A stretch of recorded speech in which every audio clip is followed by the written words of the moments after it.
Yang gede, post fraktur patah tulang harus lebih dari 1 tahun. Kalau patah hati gimana? Kalau patah hati gimana? Selamanya kan. Halo, kembali lagi di channel kami Dix Life.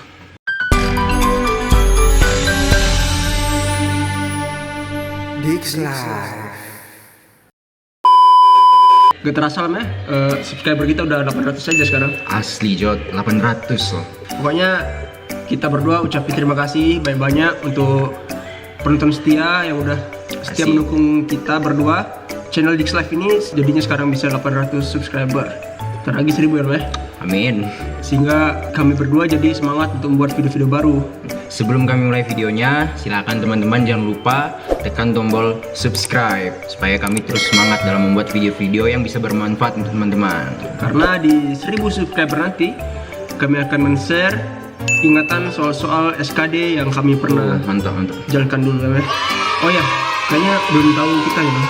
Jadi kita ini berdua founder akun Dix Life ini. Perkenalkan, nama saya M. Jody Bila Pratama, bisa dipanggil Jody atau Abing. Perkenalkan, nama saya Nindya Praja Rifki Alamanugrah, biasa dipanggil Alam, biasa dipanggil Rifki. Wah, kita berdua Nindya Praja, Praja 33 PDN. Angkatan 28. Pada video kali ini, kami akan menjelaskan mengenai tes kesehatan SPCP IPDN, di mana kami akan menjelaskan secara lengkap dan rinci, mulai dari ujung kepala sampai ujung kaki. Jadi teman-teman jangan di skip ya videonya. Jangan di skip supaya teman-teman dapat mengerti dan paham. That's it. Oke, langsung aja. Tapi ngomong-ngomong masalah tes kesehatan ini lah, aku punya pengalaman ini loh, nggak terlupakan. Apa tuh? Jadi dulu waktu aku tes kesehatan tuh, itu kan ada tes ini, varicocele kan. Itu di tes itu kita tuh masuk dua orang. Nah, kalau tes varicocele kan otomatis kita nih lah dibuka semua busananya. Terus itu kayak cringe moment gitu, kita berdua saling tatap-tatapan telanjang gitu. Kalau kau ada ya, ada cerita-cerita nggak terlupakan nggak?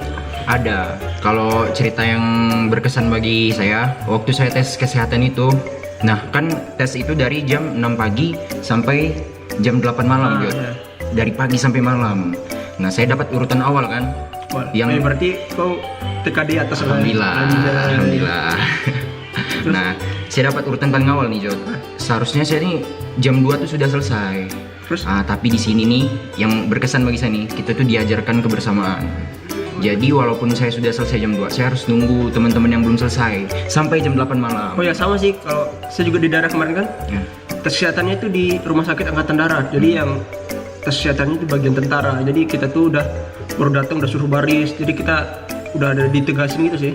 Tapi asik sih ya. Ya, dapat teman baru. Kerasa ini teman baru. Teman baru ada. Yaudah, langsung aja kita jelaskan rangkaian tes ini lah ya. Oke. Jadi di video ini kami membuat video panduan tes kesehatan ini berdasarkan panduan tes seleksi masuk IPDN tahun 2016. Dan di samping itu tips yang akan kami berikan nanti itu juga berdasarkan pengalaman kami saat mengikuti tes kesehatan.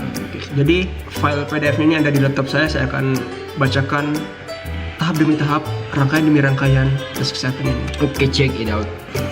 Oke, jadi ini PDF-nya lengkap, tapi kami akan langsung aja teruskan ke bagian tes kesehatannya karena video ini khusus untuk tes kesehatan. Oke. Ini adalah yang keempat, materi tes kesehatan bagi peserta seleksi calon praja IPDN. Itu meliputi Yang pertama itu penilaian tes kesehatan itu ada 3, yang dinilai ada 3. Yang pertama anatomi. Anatomi itu adalah bagian tubuh kita, mau yang di dalam dan di luar itu dicek apakah masih bagus, ada cacat atau ada cacat atau kelainan tidak, kayak gitulah. Kemudian fisiologi itu dicek tubuh kita ini masih berfungsi dengan baik atau tidak. Kemudian yang ketiga itu estetika tubuh itu dilihat bentuk tubuh kita, keindahan bentuk tubuh kita itu. Yang kedua itu ada hasil tes kesehatan sesuai status prison atau kondisi kesehatan pada saat pemeriksaan kesehatan dilakukan. Jadi, sesehat apapun teman-teman, tapi jika H-1 tes teman-teman dinyatakan sakit dan waktu hari H juga teman-teman masih sakit, bisa dipastikan teman-teman akan gugur.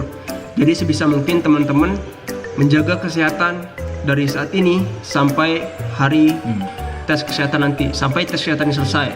Oke, yang ketiga yaitu anamnesis. Anamnesis itu gimana ya? Kita ini nanti akan ditanya mengenai riwayat penyakit kita. Apakah kita pernah sakit tertentu atau tidak? Itu ditanyakan nanti di data. Dan itu juga mempengaruhi hasil tes kesehatannya. Kayak ini nggak sih, ada pernah kecelakaan nggak? Iya. Pernah patah tulang? Pernah patah tulang atau tidak? Kayak gitu. Pernah operasi gitu kan?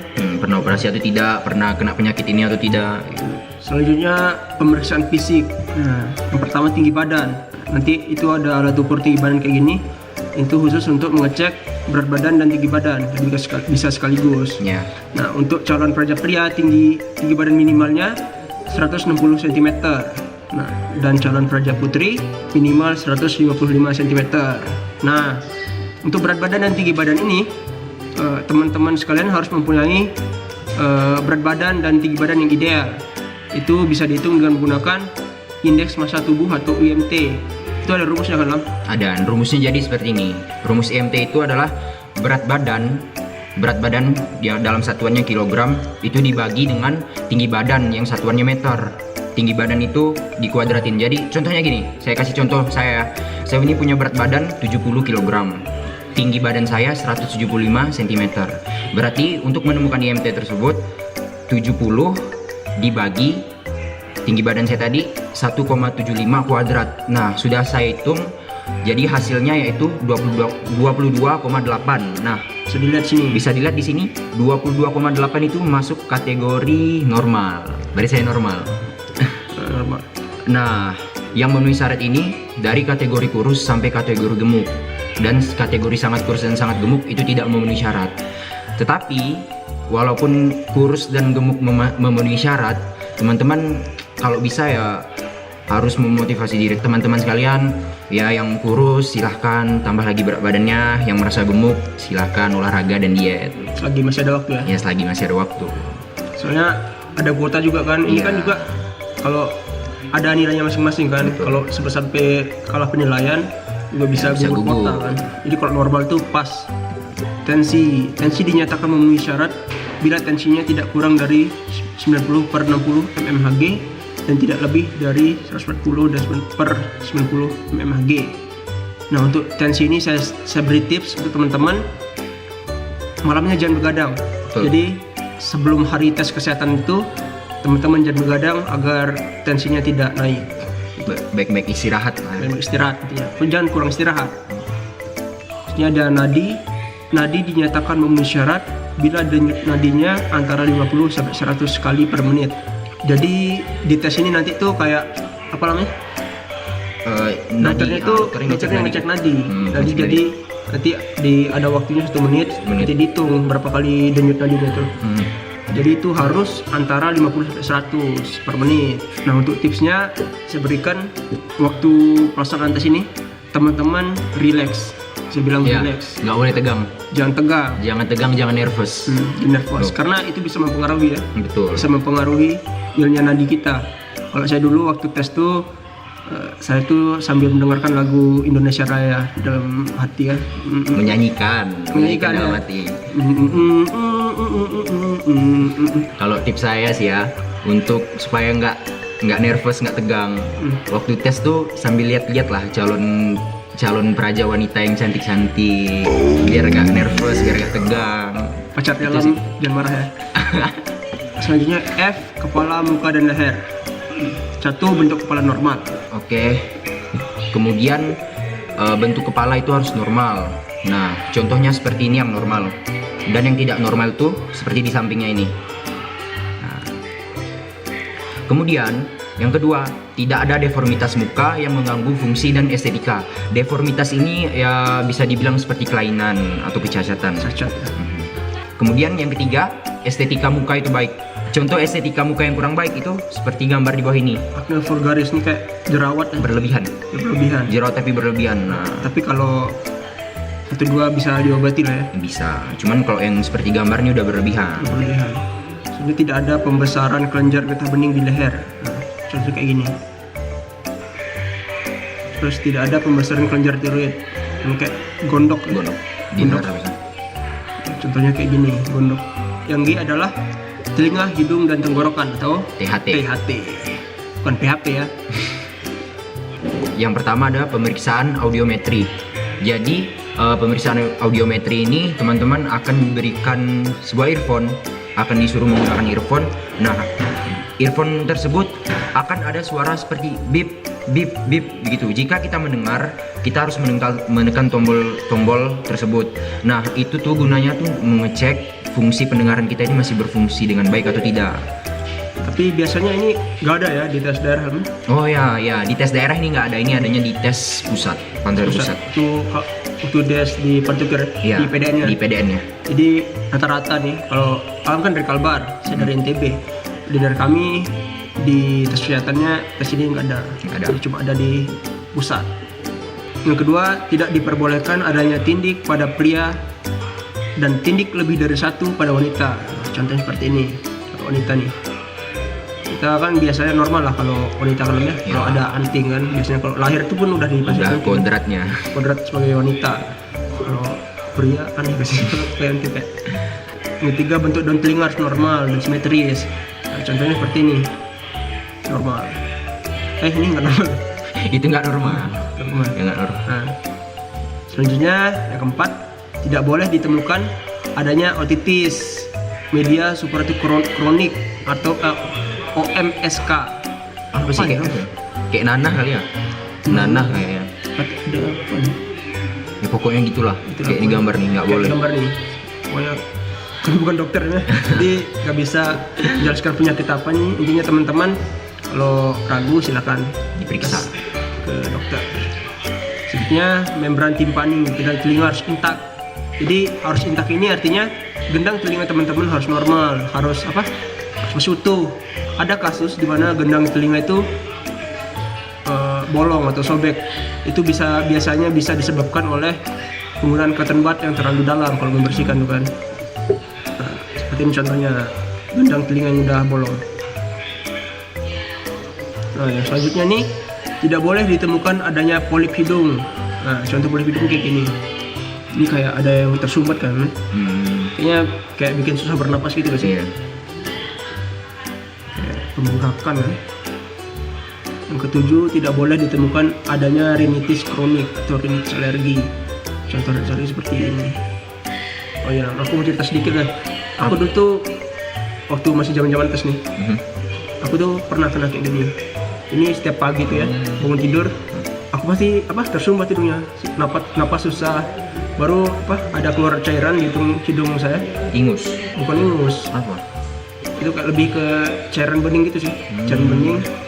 Terus cek ke dokter, ternyata saya Tidak penyakit ini. Tidak penyakit rinitis alergi nih. Jadi saya dibilang alergi dingin katanya. Terus saya diberikan obatnya bukan obat minum, obatnya itu kayak obat semprot. Jadi itu setiap ada gejala-gejala kayak tadi, itu hidungnya disemprot. Alhamdulillah seminggu sembuh. Selanjutnya, tidak boleh ditemukan adanya deviasi septum nasi yang berat. Nasi? Ada nasi kan dalam hidungnya? Bukan. Deviasi septum nasi ini itu apa, tulang hidung itu nggak sejajar Jadi kayak bengkok gitu ya? Iya, bengkok. Bengkok. Selanjutnya, tidak boleh ditemukan adanya tumor pada hidung. Tumor gitu ya. Namanya tumor ya nggak boleh, mau dimanapun nggak boleh tumor.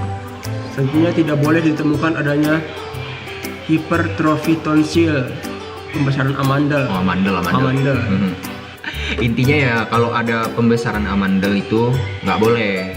Tapi ini katanya ringan, sedang, masih toleransi. Ya kan pembesaran yang udah besar lah istilahnya, itu nggak boleh. Tapi kalau saran saya, kalau emang ada amandel, lebih baik dioperasi atau dihilangkan, atau disembuhkan. karena bisa menilai nantinya. Ini biasanya karena banyak minum es nih, Jut. Minum es. Bisa operasi kan, atau bisa ini kan, ada obat alami juga. Ya, kalau ada salah. obat herbal. Oke, yang selanjutnya mata. Pada bagian mata ini yang pertama ada visus atau tes tajam penglihatan. Nah, jadi pada tes itu kita akan diberikan satu poster yang isinya itu huruf-huruf, berbagai macam huruf dengan berbagai macam ukuran. Yang besar. Ya, ada yang kecil. besar, ada yang sedang, ada yang kecil. Nah, itu dikasih jarak, kita dites apakah kita masih bisa melihat, ditunjuk tuh satu-satu. ini apa masih bisa nggak lihat. Nah, cuman tesnya tuh satu mata. Oh iya, tertutup Ya ya. tertutup. Oh iya. Kanan dulu, biasanya kanan kan tutup mata kiri. Terus yang dokternya bilang, oke, tutup mata kanan gantian. Jadi nggak dua-duanya, satu-satu. Jadi, untuk mengetes kepekaan mata satu persatu. Iya, betul. Oke, yang kedua itu tidak diperbolehkan adanya buta warna total. Nah, pada tes buta warna ini kita akan diberikan banyak kartu. Kartu tersebut berisi warna yang akan membentuk suatu pola dan warna yang akan membentuk suatu angka. Nah, kita dites apakah kita bisa mengikuti pola tersebut dan bisa melihat angka berapakah tersebut. Tapi biasanya itu banyak kan tersebar di internet kan? Iya, banyak. Tes buta warna tuh. Teman-teman bisa langsung mengetes buta warna ini melalui gambar-gambar yang tersedia di internet. Ya, oke. Kemudian yang ketiga, tekanan bola mata normal. Yang keempat, tidak boleh ditemukan adanya exophthalmos, bola mata menonjol, maupun enophthalmos atau bola mata mengecil. Contoh keduanya itu seperti ini. Nah, ini yang mengecil, ini yang menonjol. Ngotot. Ngegas. Apa? Oke, lanjut Jod. Yang kelima, tidak boleh ditemukan adanya ektropion, kelopak mata menghadap keluar, entropion, kelopak mata melipat ke dalam, maupun simbol faron atau kelopak mata menempel ke bola mata. Ketiga contohnya seperti gambar ini. Ngeri sih ya. Oke, lanjut. Tidak boleh ditemukan adanya ptosis atau posisi kelopak mata atas turun. Kelopak mata yang atas nih turun gitu. Nggak boleh. Kayak gini. Kayak sedang sok-sok ganteng. Selanjutnya ini tidak boleh ditemukan adanya pterygium yang berat. Nah, jadi pterygium ini kayak apa ya? Kayak ada putih-putih di matanya. Iya. Ini bisa sampai ke kornea matanya. Selanjutnya tidak boleh ditemukan adanya cicatrix kornea. Kayak apa sih? Kayak katarak nggak sih? Katarak ya? Iya, katarak ini. Terus tidak boleh ditemukan adanya strabismus mata juling. Oh, mata juling. Itu kayak bola matanya Iya, bisa ke sini. Selanjutnya tidak boleh ada miopia atau rabun jauh. Itu jadi yang jauh-jauh nggak bisa dilihat. Selanjutnya rabun dekat atau yang dekat-dekat nggak bisa dilihat. Oke, lanjut ke bagian gigi dan mulut. Nah, yang pertama, protesta gigi depan atau gigi seri atau gigi taring itu maksimal 1. Kemudian gigi geraham yang hilang itu maksimal 4 dan tidak hilang berurutan. Yang ketiga, tidak diperkenankan memakai fix ortodontik atau yang disebut juga behel. Jadi waktu mau melaksanakan tes kesehatan itu nggak boleh pakai behel, behelnya harus dilepas.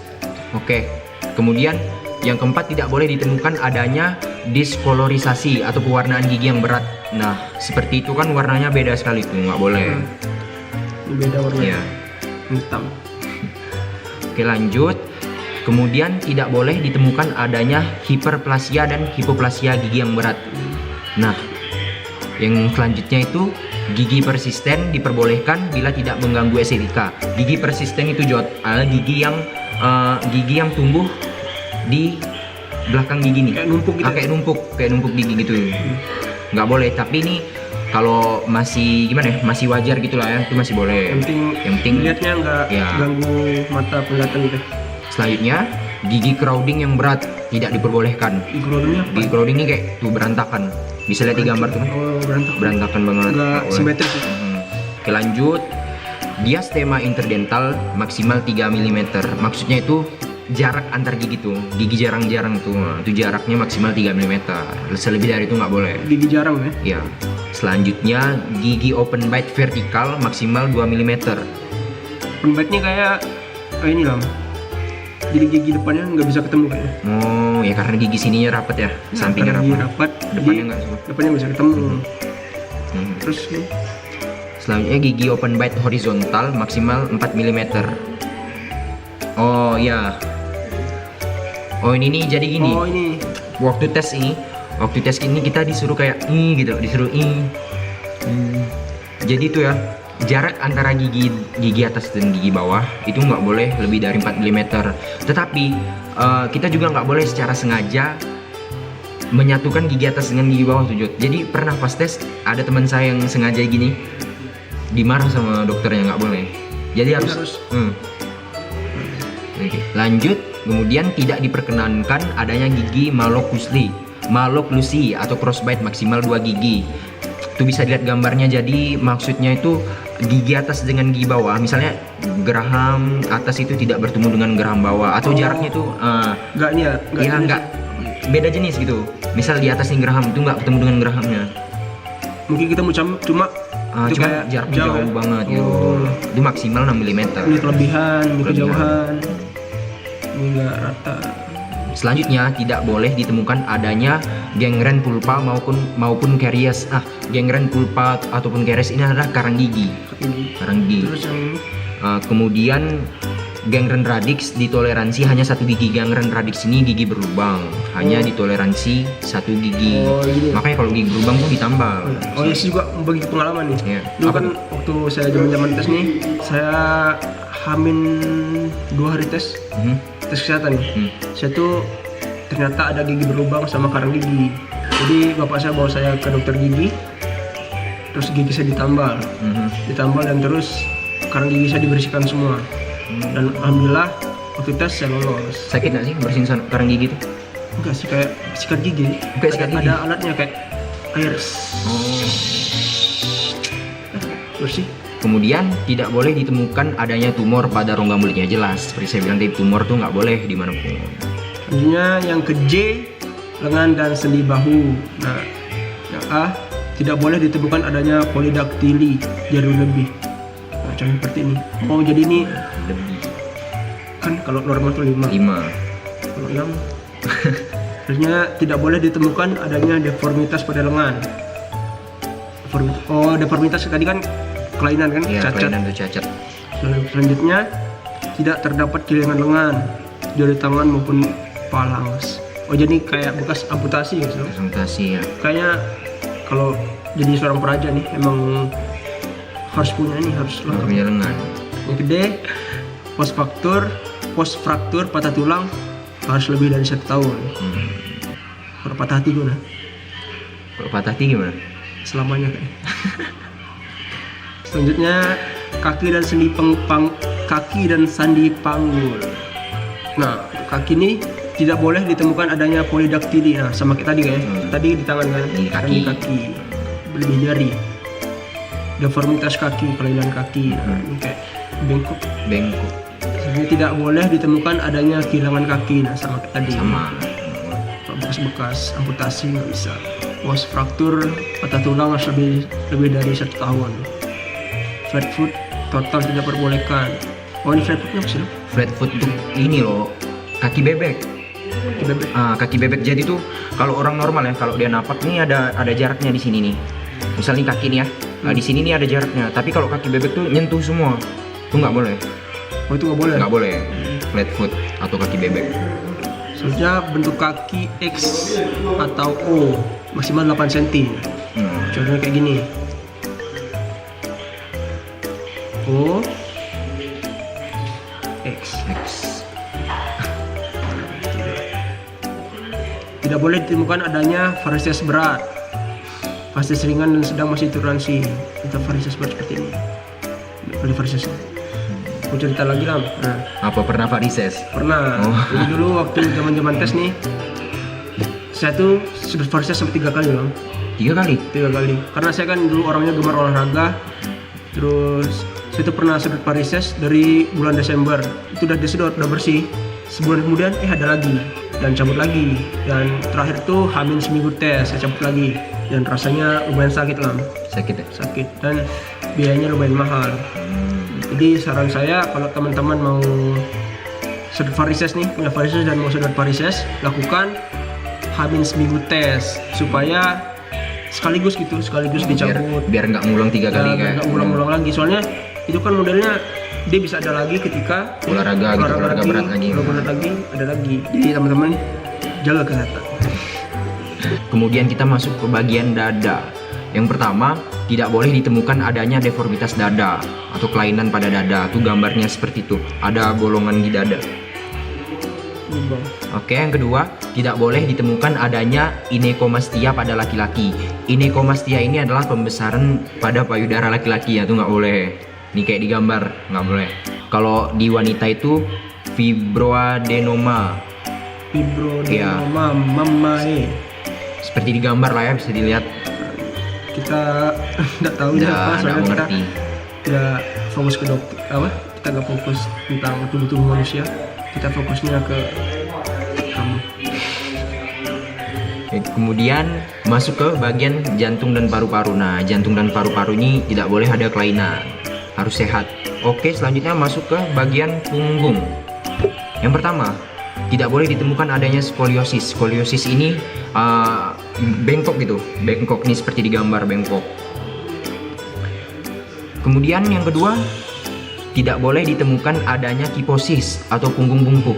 Nah, nggak boleh bungkuk karena praja itu harus tegap-tegap. Yang ketiga, tidak boleh ditemukan adanya lordosis atau tulang belakang terlalu maju. Nah, jadi bungkuk nggak boleh, terlalu maju juga nggak boleh, jadi harus normal. Ini kayak jengking kan? Jengking. Yes. Yang selanjutnya adalah abdomen atau perut. Yang A, pemeriksaan USG abdomen. Ini kayak apa ini? Cek bagian dalam perut nggak sih? Iya. Kayak ibu hamil gitu. Ini buat cek usus buntu kah? Atau kayak ada kelainan dalam perut atau usus kah apa kah? Yang kedua, tidak boleh ditemukan adanya hernia inguinalis. Nah, contohnya seperti ini, kayak ada Benjolan gitu ya, di pinggang. pinggang. Nah, selanjutnya post operasi hernia harus lebih dari 1 tahun. Jadi kayak bekas operasi ini kan ditanganinya dengan operasi kan, jadi harus lebih dari 1 tahun operasinya kan. Selanjutnya lambung, hati, limpa, pankreas, usus tidak ada kelainan. Selanjutnya tidak boleh ditemukan adanya tumor atau kista intraabdomen. Nah, contoh seperti ini, kayak tumor nggak boleh. Tumor ya. Kista tuh kayak benjolan tapi dia di dalam tubuh gitu. Oh ya, namanya juga Intra. Sebenarnya post laparotomi harus lebih dari 1 tahun. Nah, contoh seperti ini. Post laparotomi ini dia tuh kayak abis bedah perut gitu. Misal operasi kan pasti dibedah tuh perutnya. Contohnya kayak tadi lah operasi hernia. Kan pasti dibedah kan? Operasi varikokel. Varikokel juga. Kan pasti dibedah tuh perutnya tuh. Nah, bekas bedahannya itu harus lebih dari 1 tahun. Tapi kayaknya ada juga kemarin temanku yang ini, kan kita tes kesehatan itu bulan Maret kan, April lah, Juni ya. Tes kesehatan apa daerah? Daerah nih Juni setelah lebaran ya. pokoknya dia tuh operasinya nih kayak bulan Desember gitu. Kayaknya nggak apa-apa ya, iya. asal waktu tes kesehatan tadi status present Masih sehat. itu udah kering. Udah kering. Gini. Masuk ke bagian selanjutnya, itu bagian anus dan rektum. Yang pertama, hemoroid eksterna ditoleransi sampai ukuran setengah. Hemoroid eksterna ini lebih kayak ambeien gitu, lebih kepada ambeien. Jadi bisa dilihat kayak gambar lah, di gambar tuh. Yang kedua, tidak boleh ditemukan adanya fistula ani. Fistula ani ini nama lainnya wasir. Kemudian tidak boleh ditemukan kerusakan anus karena anal seks. Astagfirullahaladzim. Nggak boleh. Tobat. Oke, masuk ke bagian selanjutnya yaitu bagian urogenital atau bagian alat reproduksi. Kelamin. Alat kelamin. Pelajaran biologi nih. Pelajaran paling disukai, reproduksi. Yang pertama, tidak boleh ditemukan adanya hipospadia. Jadi hipospadia ini adalah uretra yang tidak normal. Uretra itu adalah lubang kencing. Jadi posisi lubang kencingnya itu tidak sesuai. Yang sesuai kan ada di ujung kan. Ini nggak sesuai. Yang kedua, tidak boleh ditemukan adanya hermaprodit atau kelamin ganda. Nggak boleh lah. Boleh. Karena kan di KTP itu laki-laki perempuan. Harus jelas. Karena ini kan menjadi seorang praja itu harus memiliki identitas yang jelas. Ya. Kemudian yang ketiga, tidak boleh ditemukan adanya atrofi testis atau ukuran testis yang mengecil. Kemudian yang keempat, tidak boleh ditemukan adanya undescensus testiculorum atau testis tidak turun ke skrotum. Nah, yang kelima, tidak boleh ditemukan adanya tumor testis. Ya, tumor nggak boleh. Kemudian yang keenam, nah ini sering didengar nih, varikokel. Varikokel ini ditoleransi sampai tingkat sedang, namun yang tingkat berat itu sudah tidak ditoleransi. Nah, varikokel ini lebih kayak varises, cuman dia letaknya di alat reproduksi, di testis. Tapi ini si Jod, saran saya lah nih ya, kalau memang ada varikokel tuh lebih baik diobati atau dioperasi lah. Ya, jangan sampai kita terpacu sama sedang atau beratnya. Karena Kenapa Kalau ya? emang ada varikokal silakan operasi aja. Ya karena bukan untuk tes doang, karena untuk masa depan juga. Ah. Varikokal ini bisa merusak masa depan Anda. Oke, lanjut yang ketujuh. Tidak lebih cerah. Oke, lanjut yang ketujuh, tidak boleh ditemukan adanya hidrosel. Nah, jadi hidrosel ini adalah penumpukan cairan lebih pada skrotum. Jadi cairannya berlebih pada skrotum. Tapi kalau kita lihat dari tadi nih, bahasa-bahasa kesehatan nih ribet kali loh. Betul lah. Untung nggak jadi dokter. Kebayang kalau jadi dokter nih. Pokoknya dokter-dokter Indonesia Semangat. respect. Apalagi sekarang lagi virus corona. Iya, semangat. Semangat. Yang terakhir yaitu kista epididymis. Ukuran kecil itu masih ditoleransi, cuman kalau udah besar nggak boleh. Jadi kista epididymis ini yaitu kista. Kista tadi itu apa? Benjolan yang ada di dalam epididymis. Epididymis ini saluran sperma. Kok pintar ya? Selanjutnya R, kulit. Nah, A, acne vulgaris. Nah, tadi yang kayak tadi kan ada yang jerawat-jerawat tadi. Jerawat. Nah, acne itu ditoleransi tingkat sedang. B, infeksi bakteri, jamur, or virus. Nah, ini kayak panuan nggak sih? Iya, panu, itu panu. Virus apa nih? Ya kena bakteri dan virus lah, Bakteri. nggak bersih. Selanjutnya dermatitis, ditoleransi sampai tingkat sedang. Ini kayak kemerah-merahan, Radang. radang ya. Kayak bekas luka bakar nggak sih? Iya. Iya. Selanjutnya tidak boleh bukan adanya urtikaria generalisata. Contohnya seperti ini. Bercak-bercak merah. Ini bukan kayak loh, apa? Albino gitu nggak sih? Albino tuh putih. Oh iya. Tapi ada merah-merah juga. Ada kah? Oh mungkin. Namanya hiperhidrosis. Nah, kayaknya hiperhidrosis diambil dari dua kata. Hiper itu berlebihan. Hidro Air. sis Asin. Karena berlebihan air keringat asin. Nah, itu. Pokoknya hiperhidrosis ini adalah keringat yang berlebihan. Gandengan tangan keringat. Yang jomblo gimana? Yang jomblo Nah, selanjutnya nih F, tidak boleh ditemukan adanya keloid ukuran besar. Jadi keloid ini kayak bekas luka yang berlebihan. Silakan teman-teman bisa beli obat-obat di ini apotek ya. Apotek. Dermatix kah apa namanya? nggak tahu. Pokoknya hilangi bekas luka yang terlalu berlebihan. Kalau masih sedang-sedang nggak apa-apa sih. Ya. Ya, tidak boleh ditemukan adanya kelafus atau mata ikan. Seperti ini. Itu biasanya karena ini nih Jod, karena telapak kaki itu nggak bersih, kotor, jarang dibersihkan tuh. Jadi kalau keluar nggak pakai sendal gitu. Kayak gitulah. Jadi teman-teman kalau di rumah mau keluar rumah silakan pakai sendal. Jadi tidak boleh ditemukan adanya tato atau bekas tato. Jelas lah, nggak boleh bertato. Kemudian masuk ke sistem saraf. Nah, di sistem saraf ini kita akan diberikan kayak selembar kertas gitu. Selembar kertas itu akan ditanya mengenai riwayat penyakit, pernah sakit ini nggak, pernah jatuh nggak, pernah kecelakaan nggak, kayak gitulah. Kemudian kelainan khusus wanita, tidak boleh ditemukan adanya kista atau tumor pada vagina ya kayak tadi lah. Kista dan tumor tuh nggak boleh dimanapun. Kalau tes perawanan ada nggak? Nggak tahu lah, masa aku tanya aku. Tapi yang aku tanya ke Jaya katanya nggak ada lagi. Dan juga kata pemerintah, baca-baca di internet tuh katanya tes keperawanan itu nggak diperbolehkan lagi karena keperawanan itu bisa hilang dengan banyak cara. Bisa karena jatuh dari sepeda, bisa karena kecelakaan. Jadi tes keperawanan itu bukan tolak ukur wanita sudah apa sih? Kemudian ada tes laboratorium. Nah, tes laboratorium ini ada dua. Ada tes sampel darah dan tes sampel urin. Jadi nanti waktu mau tes itu kita akan disuruh untuk berpuasa. Berpuasa dari jam 10 malam ya. Dari satu tesnya ya? Min satu tes tuh jam 10 malam hamin satu tes itu disuruh puasa sampai sampel darah dan sampel urin kita diambil. Nah, makanya tes sampel darah dan sampel urin ini pertama ya, Paling pertama kan. Di darah ini pokoknya begitu teman-teman datang sudah dikasih nomor-nomor itu, yang paling pertama dicek itu adalah darah dan urin. B, foto toraks. Toraks nih kayak foto ini. Ronsen. Ronsen. Nah, ini foto harusnya apa? Torosnya harus normal kayak gini. Itu normal tuh ya Jod ya. Kalau hitam semua, full hitamnya itu normal berarti. Kalau putih-putih, Tuh tuberkulosis. Putih-putih. nah kalau tuberkulosis nih kayak gini, ini ada kelainan.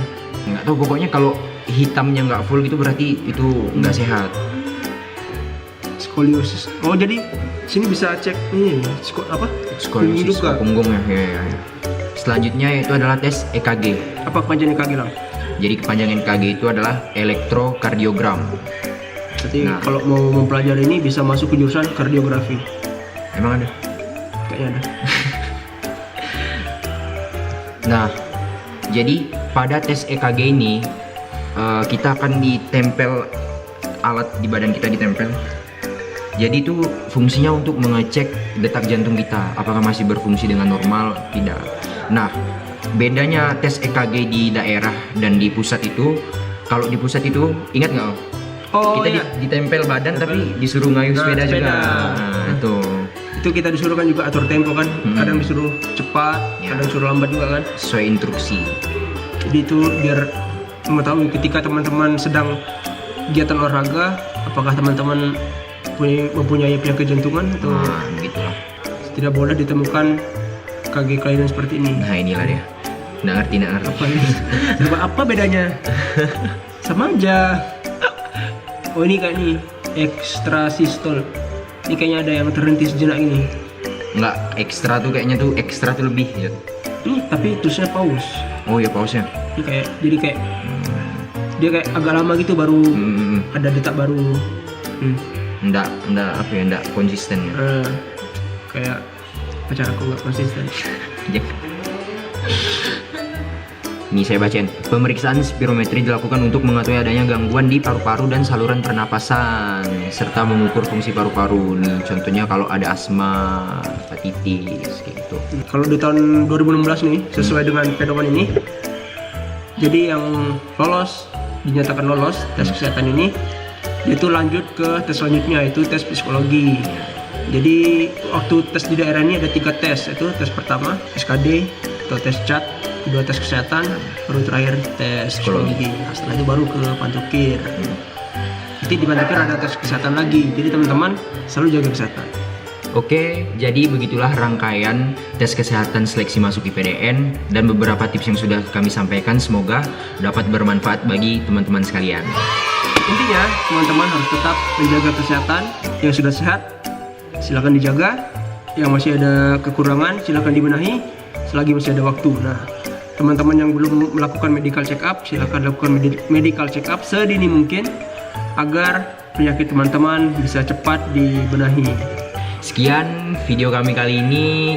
Jika ada yang ingin ditanyakan, teman-teman bisa tanyakan di kolom komentar. Di bawah, atau bisa juga tanya-tanya di IG kita ya.